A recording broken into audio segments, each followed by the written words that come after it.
एक दुबला पतला 12 साल का लड़का जिसका नाम रोहन था, अपनी 7 महीने की बहन सिमरन को गोद में लिए चुप करा रहा था। छोटी सी सिमरन भूख से रोए जा रही थी और उसका मासूम रोना उस तंग कमरे की दीवारों से टकराकर गूंज रहा था। तभी दरवाजा खुला। पिता संजय शर्मा कमरे में दाखिल हुए। वह शहर के एक जाने माने व्यापारी थे, लेकिन घर में उनका अंदाज बिल्कुल साधारण था। वे अलमारी के पास गए और एक पुरानी सी कमीज और घिसा पिटा पायजामा निकाला और कपड़े रोहन की तरफ बढ़ाते हुए नरम आवाज में कहा, "ये पहन लो बेटा।" रोहन ने हैरानी से कपड़ों को देखा। "पापा, ये तो बहुत पुराने हैं। अगर स्कूल में ऐसे पहनकर जाऊंगा तो सब मजाक उड़ाएंगे।" संजय हल्का सा मुस्कुराए, मगर उनकी आंखों में गहरी गंभीरता थी। "आज तुम स्कूल नहीं जा रहे। आज की क्लास कहीं और होगी। आज तुम्हें वो सीखना है जो कोई किताब नहीं सिखाती।" यह कहकर उन्होंने जेब से अपना एटीएम कार्ड निकाला और रोहन के हाथ में रख दिया। "बैंक जाओ, इससे 1000 रुपये निकालना। सिमरन के लिए दूध और घर के लिए थोड़ा राशन का सामान ले आना।" रोहन चौंक गया। "पापा, आप खुद क्यों नहीं जा रहे? मैं तो अभी छोटा हूं।" संजय ने गहरी सांस ली। "क्योंकि बेटा, तुम्हें यह देखना जरूरी है कि दुनिया तब तुम्हारे साथ कैसा बर्ताव करती है जब उसे यह नहीं पता होता कि तुम कौन हो, और तुम्हें यह भी सीखने को मिलेगा कि लोग एक गरीब के साथ किस तरह भेदभाव और बर्ताव रखते हैं। याद रखना, कुछ भी हो, गुस्सा मत करना।" बेटे की आंखों में उलझन थी, लेकिन उसने सिर झुकाकर हामी भर दी। संजय ने बेटे के कंधे पर हाथ रखा। "यह सफर सिर्फ पैसे निकालने का नहीं है, समझ हासिल करने का है।" कुछ देर बाद रोहन ने वही पुरानी कमीज पायजामा पहन लिया। पैरों में डीली सी घिसी चप्पलें थीं, कंधे पर एक छोटा थैला जिसमें पानी की बोतल और 2 खाली दूध की बोतलें रखीं। बैंक का फासला घर से लगभग 2 किलोमीटर दूर था। धूप तेज थी। रास्ते में लोग अपने अपने काम से जा रहे थे। कोई भी उस छोटे बच्चे और उसकी रोती हुई बहन पर ध्यान देने की फुर्सत में नहीं था। रोहन चलते चलते सोच रहा था, आखिर पापा ने ये अजीब सा काम क्यों दिया? इतनी तेज धूप है, मैं तो चलते चलते थक ही जाऊंगा। करीब 1 घंटे बाद वो शहर की सबसे बड़ी बैंक शाखा के सामने खड़ा था। बाहर सिक्योरिटी गार्ड्स थे, जिन्होंने उसे देखा भी और फिर यूं नजरें फेर लीं जैसे कोई मायने ही न रखता हो। रोहन ने बैंक में घुसने की कोशिश की तो गार्ड ने उसे रोका और बोला, "ए लड्ढहचका, अंदर कहां जा रहा है? ये बैंक है, यहां सिर्फ अमीरों का खाता होता है, और तू तो एक बिखरी बच्चा लग रहा है। तेरा इसमें क्या काम?" रोहन इतना सुनते ही डर गया, लेकिन फिर भी उसने हिम्मत जुटाकर कहा, "मैं एटीएम से पैसे निकालने जा रहा हूं," और अपनी कार्ड भी दिखा दी। गार्ड ने उसके हाथ में कार्ड देखकर उसे अंदर जाने दिया। अंदर कदम रखते ही ऐसी की ठंडी हवा ने उसके पसीने से भीगे चेहरे को छुआ। उसके जिस्म में झुरझुरी दौड़ गई। सामने का नजारा बिल्कुल अलग था। लोग आराम से कुर्सियों पर बैठे थे, कतारों में खड़े थे, बातचीत कर रहे थे। उनके चमचमाते जूते, महंगे बैग, महकते परफ्यूम हवा में घुलकर एक अलग ही दुनिया बना रहे थे। रोहन हिम्मत जुटाकर काउंटर की तरफ बढ़ा। रोहन ने जेब से कार्ड निकाला, काउंटर पर रखा और धीमे स्वर में बोला, "दीदी, 1000 रुपये निकालने हैं।" काउंटर पर बैठी युवा महिला ने उसे ऊपर से नीचे तक देखा। उसके होंठों पर हल्की सी तंज भरी मुस्कान आई। "ये बैंक है भाई, मुफ्त राशन की दुकान नहीं। ये कार्ड तुम्हारे पास कहां से आया?" रोहन ने डरते डरते कहा। "ये मेरे पापा का कार्ड है दीदी।" काउंटर पर बैठी कैशियर ने ताना मारते हुए कार्ड उठाया, उलट पलट कर देखा और हंस पड़ी। "अरे, ये तो खिलौनों वाला एटीएम कार्ड लगता है। इसमें पैसे कहां से आएंगे?" लाइन में खड़े किसी ने मजाक उड़ाते हुए कहा, "अरे, बच्चे को 2 रुपए दे दो, टॉफी खरीद लेगा।" कुछ लोग ठहाके लगाने लगे। उधर सिमरन का रोना और भी तेज हो गया। मासूम बच्ची भूख से बिलख रही थी, लेकिन रोहन चुप रहा। उसने धीरे से कार्ड वापस लेने की कोशिश की, लेकिन कैशियर ने हाथ पीछे खींच लिया। "यहां नाटक नहीं चलेगा," उसने सख्ती से कहा। तभी केबिन का दरवाजा खुला।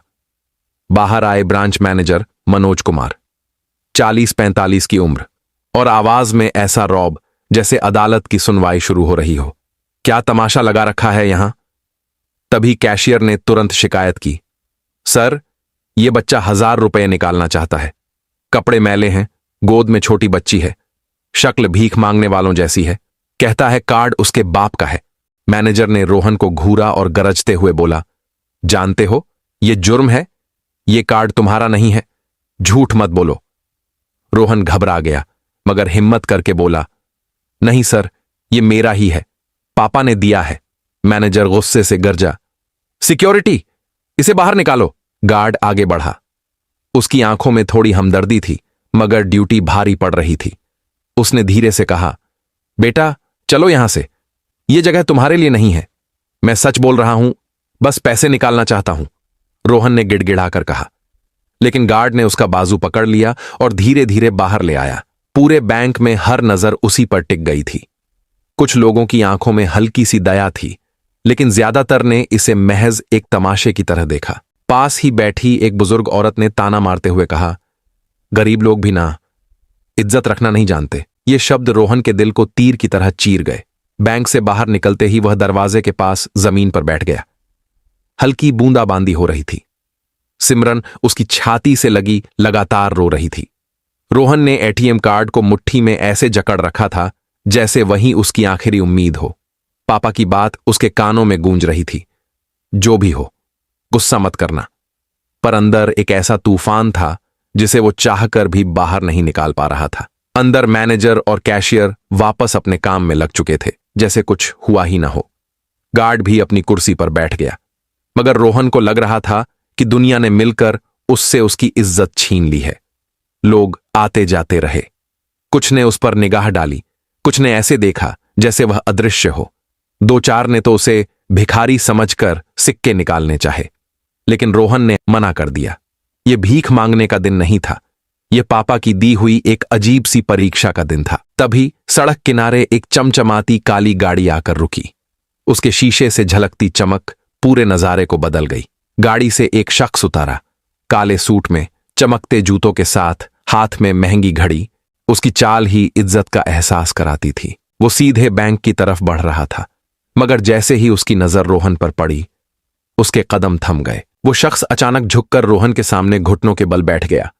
उसकी आवाज में अजीब सी नरमी थी। बेटा, सब ठीक है ना? रोहन ने सिसकते हुए सिमरन को और कसकर पकड़ लिया। उसकी आंखों में डर था, लेकिन होठों से बस इतना निकला, पापा, मैंने कुछ नहीं किया, बस पैसे निकालना चाहता था। संजय ने एक हाथ से बेटे के बिखरे बालों को सहलाया और दूसरे हाथ से उसे उठाया। फिर बिना कुछ कहे सीधे बैंक के दरवाजे की ओर बढ़े। रोहन और सिमरन उनके साथ थे। जैसे ही वह अंदर दाखिल हुए, पूरा माहौल एक झटके में बदल गया। कर्मचारी अपनी अपनी कुर्सियों पर सजग होकर बैठ गए। कुछ ग्राहक उन्हें पहचान चुके थे, बाकी अंदाजा लगाने लगे कि ये कोई साधारण आदमी नहीं है। संजय सीधे काउंटर तक पहुंचे। उनकी आवाज गहरी थी, लेकिन पूरी तरह से शांत और ठंडी। मेरे बेटे को किसने इस हालत में बाहर निकाला? पूरा बैंक एकदम खामोश। ब्रांच मैनेजर मनोज कुमार, जो अभी थोड़ी देर पहले सबसे ऊंची आवाज में हुक्म सुना रहा था, अब पसीने पसीने था। सर, हमें नहीं पता था ये आपका बेटा है। संजय ने कोई जवाब नहीं दिया। उन्होंने जेब से मोबाइल निकाला और स्क्रीन मैनेजर के सामने रख दी। स्क्रीन पर खाता विवरण चमक रहा था। Account holder Sanjay Sharma, balance 1200 crore. Manager के चेहरे का रंग उड़ गया। कैशियर, जिसने रोहन का मजाक उड़ाया था, कुर्सी पर बैठे बैठे पत्थर की मूर्ति सी हो गई। पास खड़े ग्राहक आपस में नजरें मिला रहे थे। यह वही बच्चा है?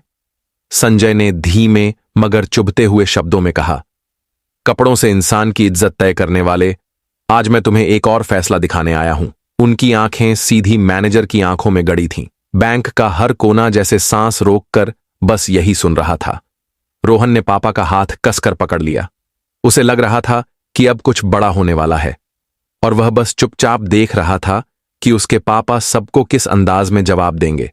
संजय ने फिर कहा, मेरे बेटे को तुम लोगों ने सिर्फ उसके मैले कपड़े और रोती हुई बहन देखकर झूठा ठहरा दिया। एटीएम कार्ड उसके हाथ में था, मगर तुम्हें उसमें सच नहीं दिखा। असल में तुमने अपनी सोच का असली चेहरा दिखाया है, तंगदिली और घमंड। बैंक में सन्नाटा और गहरा हो गया।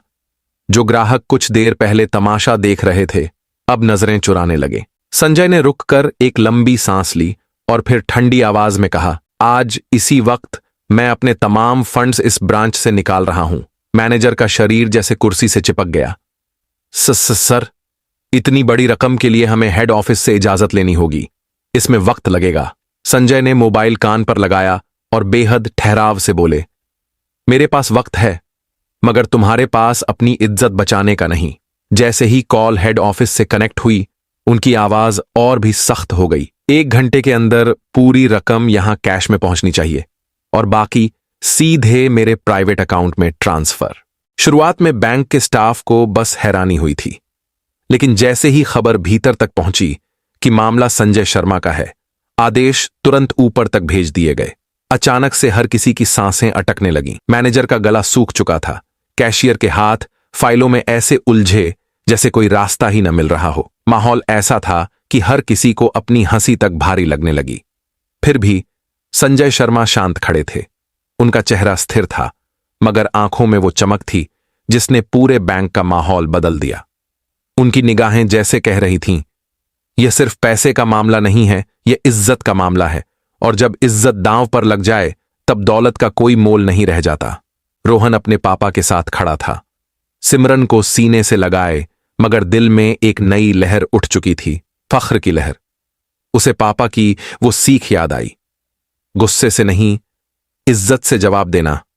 बैंक हॉल में खामोशी का दबाव ऐसा था कि जैसे दीवारें भी कान बन गई हों। उसी दौरान लाइन में खड़ा एक नौजवान अपने मोबाइल से पूरा मंजर रिकॉर्ड कर चुका था।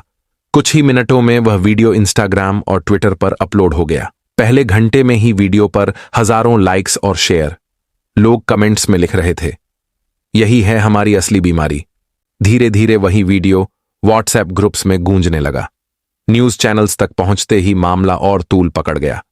शाम के बुलेटिन पर हेडलाइन चमक रही थी, बच्चे को भिखारी समझकर निकाला, पिता ने 1200 करोड़ का अकाउंट बंद कर दिया। टीवी स्क्रीन पर बार बार वही दृश्य। खबर जंगल की आग की तरह फैली। हेड ऑफिस पर फोन कॉल्स की बारिश होने लगी। सीनियर मैनेजमेंट की इमरजेंसी मीटिंग बुलाई गई। किसी ने घबराहट में कहा, अगर तुरंत माफी नहीं मांगी तो हमारी साख मिट्टी में मिल जाएगी। साख तो पहले ही दरक चुकी थी। दोपहर तक शहर के बड़े क्लाइंट्स ने अपने अकाउंट बंद करने की अर्जी दे दी। कई ने साफ कह दिया, अगर आप एक बच्चे के साथ ऐसा कर सकते हैं तो कल हमारे साथ भी यही होगा। यह अब सिर्फ पैसे का नुकसान नहीं रहा, यह पूरे बैंकिंग सेक्टर पर एक भूकंप बनकर टूट पड़ा। हर गली, हर दफ्तर, हर सोशल मीडिया पोस्ट पर एक ही चर्चा थी, कैसे एक मासूम बच्चे की बेइज्जती ने अरबों के रिश्ते तोड़ दिए। और इस पूरी घटना ने एक सच्चाई सबके सामने रख दी। दौलत और ताकत का मतलब दूसरों को छोटा दिखाना नहीं, बल्कि उन्हें ऊपर उठाना है। दोस्तों, ये कहानी आपको कैसी लगी कमेंट में लिखें और वीडियो को लाइक और चैनल को सब्सक्राइब जरूर करें।